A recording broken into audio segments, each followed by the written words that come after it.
처치타임즈 김효정입니다. 얼마 전 유튜브를 뜨겁게 달궜던 영상이 하나 있습니다. 바로 연세대학교는 죽었다. 이름도 무시무시합니다. 연세대학교가 국내 최초로 젠더와 난민 등을 포함한 인권 강의를 필수 과목으로 개설했습니다. 젠더는 여성과 남성뿐만이 아닌 게이와 트랜스젠더, 제3의 성까지 모든 것을 포함하는 개념입니다. 기독교 대학인 연세대학교에서 과연 이러한 인권 강의를 그것도 필수로 해야 되는 것인가? 라는 비판이 굉장히 거셌는데요. 연세대학교는 1885년 알렌 선교사가 광해원과 제중원을 설립하면서 시작됩니다. 병원과 학교가 함께 운영되다가 병원은 세브란스 병원으로 학교는 연세대학교로 분리해서 운영되게 된 것이죠. 기독교 정신으로 세워졌고 현재도 기독교 정신으로 운영되고 있습니다. 네, 논란이 일 수밖에 없는 이유죠. 그런데 이러한 논란 속에서도 학교 측은 성소수자, 약자를 보호하고 사랑해야 한다는 명목으로 강의를 계속해서 강행하겠다라고 발표했습니다. 여러분, 우리가 약자를 돌보지 않습니까? 사랑하지 않습니까? 레즈비언과 게이가 대한민국에서 차별당해서 굶어 죽었거나 맞아 죽었다는 이야기를 들어보신 적이 있으십니까? 그리고 이들이 얼마 전에 탈북했다가 남한 땅에서 굶어 죽은 어머니와 아들보다 더 약자입니까? 여러분, 기독교 대학교에서 왜 이러는 겁니까? 전쟁을 치르는 것은 비단 연세대학교뿐만이 아닙니다. 성적 방종을 인권으로 포장하고 기독교 학교의 건학 이념을 무너뜨리려는 시도가 계속 이어지고 있는데요.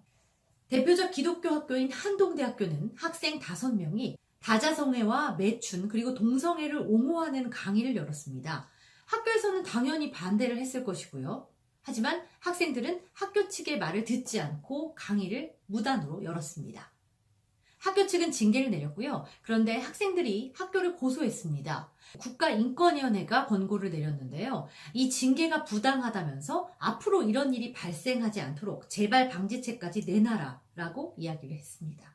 네, 한술 더 떠서 학생들은 교수를 명예훼손으로 고소했고요. 여전히 소송은 진행되고 있습니다. 정말 수많은 불필요한 돈과 시간이 낭비되고 있는 것이죠. 또 다른 사례로 숭실대학교도 있습니다. 동성애를 옹호하는 영화를 상영하는데 강의실을 빌려달라라는 요청을 받았습니다. 기독교 학교인 숭실대학교에서 당연히 이 요청을 받아들일 리가 없겠죠. 그런데 이에 대해서 국가인권위원회가 또다시 경고를 했습니다. 성적 지향을 이유로 평등권을 침해하지 말라. 그러면서 강의실을 빌려주라는 겁니다. 또 인권위원회는 숭실대학교가 기독교인을 임용 조건으로 내세운 것도 태클을 걸었습니다. 종교를 이유로 한 차별행위라는 건데요. 네, 앞으로는 목사님을 뽑을 때도 비종교인 중에서 골고루 뽑아라 라고 명령을 내리게 생겼습니다. 네, 이런 일은 심지어 신학교에서까지 발생합니다. 장로회 신학대학교에서 성소수자의 날을 맞아서 무지개 깃발을 걸고 채플 예배를 드리고 또 기념사진까지 찍은 학생들에게 징계가 내려졌는데 이 학생들이 학교를 법원에 고발했습니다. 그런데 법원에서 징계가 부당하다라고 판결을 내린 건데요. 네, 우리 헌법은 종교의 자유를 인정하고 있습니다. 그리고 종교단체가 설립한 사립학교, 즉 종립학교의 종교교육의 자유도 인정하고 있는 것이죠. 그러면 왜 이런 문제가 발생할까요? 네, 이 모든 것이 하나님 나라를 제한하고 대적하는 사상적인 흐름의 침투다라고 보는 시각이 있습니다. 자유민주주의와 자본주의 체제를 부정하는 좌파 세력들은 동성애를 인권으로 포장해서 마음대로 살아라, 해방을 누리면서 살아라 라고 우리에게 이야기합니다. 기존의 질서를 부정하고요. 남자끼리 좋아해도 되고 아무렇게나 성관계 맺어도 된다라고 이야기하는 것이죠. 지금의 이러한 기조는 우리 사회 곳곳에 이미 퍼져 있습니다. 그런데 이것을 끝까지 막아내는 기관이 어디일까요? 바로 교회입니다. 말씀에 순종하며 살아야 되는 명령을 받은 성도들이 모여있기 때문이죠. 그리고 또 하나, 학교인 것입니다. 이제는 올바르게 살아라 라고 가르치는 곳이 교회와 학교밖에 없습니다.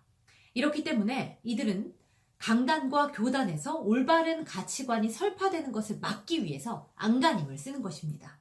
성경을 법제화시켜서 만든 것이 바로 자유민주주의입니다. 그런데 교회가 자유를 억압받게 된다면 이 자유는 곧 사라지게 될 겁니다. 그렇다면 사회가 공산화되는 것은 눈에 불 보듯 뻔한 일이죠. 인본주의와 이러한 해방작전은 인간을 평등하게 만들어주는 것 같지만 함정이 있습니다. 가만히 앉아만 있다가는 교회가 탄압받고 자유를 박탈당하는 날이 올 것입니다. 그때는 늦습니다. 교회와 건강한 국가를 우리가 지켜야 합니다. 대한민국의 현 주소는 자유민주주의 공화국입니다. 헬조선을 앞세워서 자기 나라를 비판하게 만들고 역사를 부정하고 또 하나님의 말씀이자 인간의 본성을 거스르는 성생활을 자유롭게 하라고 학교에서 가르칩니다. 학교를 공략해 아이들의 사상을 건드리고 교육을 넘어뜨리고 있습니다. 또 교회에는 동성애 옹호 신학자와 신학생들을 침투시키고 있습니다. 유관순 열사와 이승만 전 대통령, 김구 선생도 모두 정치적 성향을 떠나서 믿음을 바탕으로 나라를 지키기 위해 행동하고 정치를 하셨던 분들입니다. 그분들이 계시지 않았더라면 지금의 우리가 있을까요? 결국 나라를 살리는 일은 교인들의 몫이라고 생각합니다. 저는 무조건적인 여당 지지자도 야당 지지자도 아닙니다.